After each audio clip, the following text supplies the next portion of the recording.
I love this part of our show as kids start to settle into the new school year. The challenges that come with it are really still unfolding. So joining us now with more is our parenting expert, Katherine Sellery, who we love having you on. Katherine, welcome back to Daily Flash. How are you? Oh, great. Thank you so much. It's so lovely to be here. We're glad to have you here because this is such a big time. Some kids maybe just now starting school, like at kindergarten, first grade, some maybe all the way up to high school, going into high school. And when I think back to school, the word actually that comes up, and I'm sure you'll agree, is anxiety. It's okay because you got some tips on how we can actually deal with that anxiety with our kids. And the first one, obviously, is just talk about it. Am I right? Absolutely. So worries and fears, they always seem bigger and scarier when you don't talk about them. No matter whether you've got teens, young adults on their way back to college, or even the little ones, right? Ask your kids to tell you what's going on for them about going back to school. And the more specific, the better. Are they worried about getting sick? Okay. Unsure what to expect when it comes to protocols and regulations? Are they worried about being alone, not fitting in, getting bullied, keeping up with the work, not getting the grades they want, having to deal with your disappointment if they screw up? If there's something in you that displays or likes reassuring, resist the urge because that actually is a roadblock to them continuing to open up. So I guess you can kind of say this should be kind of a one-way conversation, meaning you're just going to ask the kids, no judgment, not fix anything. Just what's your That's anxieties? it. What's where you're worried about? And do we start the conversation off like that? I mean, most kids are already back in school, or do we wait to the end of the school day? Because I can tell you this, at the end of the school day, so you'll ask them, how was school? Oh, it's fine. They're never going to tell you. So when's the best time to do that?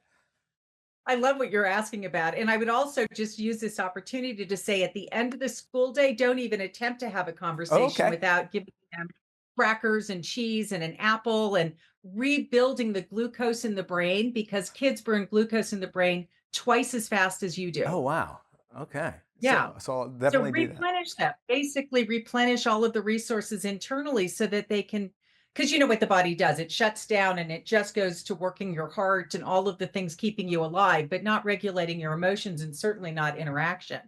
So you got to feed them before you start Yeah. actions. Mm, However, to your original point, you should have this conversation, on a Saturday when you guys are sitting around, Okay.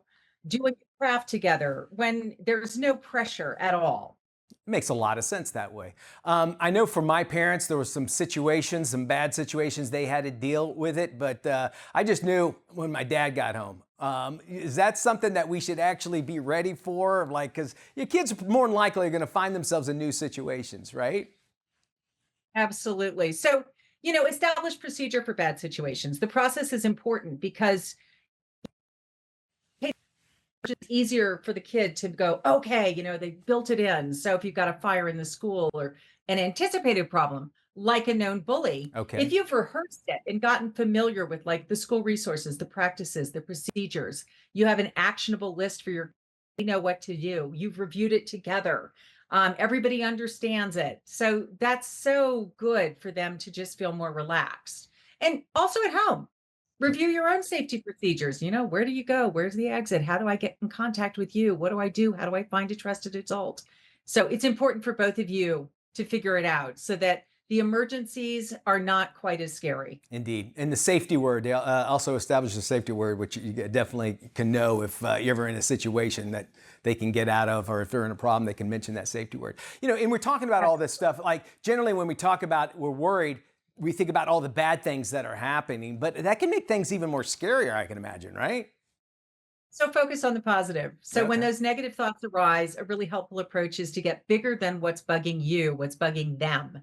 So using the skills of self-talk, how you're talking to yourself and how you as the adult are reflecting back to your kids. For example, you could say, it sounds like there's a part of you that's really worried or scared or nervous or Uh-huh. cautious or whatever the word is that fits what they've shared with you.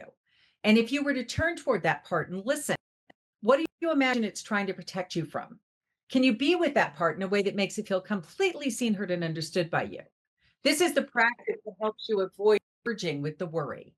And instead, remember that you and they are so much bigger than any single worried part.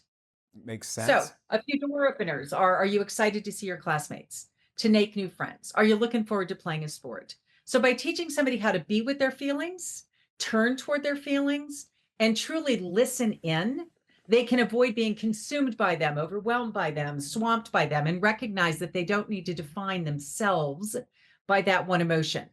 Breathing techniques, obviously, are really helpful tools for regulating the nervous system, relaxing and creating space inside. And teaching that at a younger age will help them as they go through that situation as well. Totally. I do know, talking to you so many times, you give out some great advice, and generally you'll always say, have a routine. That way the kids know. In school, is it just as important? Absolutely. So consistency and predictability is needed to feel secure, especially necessary when you're under pressure in difficult times. So establish a daily routine. It really supports your kids' emotional and mental well-being. Their focus, everything, whether they're at home, at college, waking up, eating breakfast, going to school, doing homework, whatever it is. Yeah. It's so helpful when it's a routine for them. So adding a time to debrief about their day in that routine, whether they're at school and coming home in person, or whether it's a check-in call with a kid at college, just to play parts of that routine really help kids just know, oh yeah, I'm going to have a call from mom soon, or dad, or yeah, Yeah. really helpful. We're also in control of the floodgate of the energy that we proceed out to them. How important is it actually to keep them calm and maybe restraining some of that energy?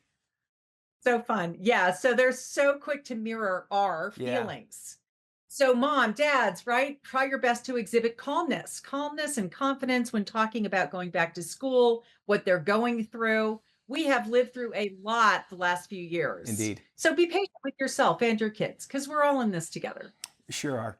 Love having you on, Katherine. You know, and I tell everybody here, I love interviewing with you because you just have some great advice and you lay it out great. And if any parent out there wants more information, check out freeparentingbook.com. You can get this information as well as just some great advice from Katherine Sellery as well.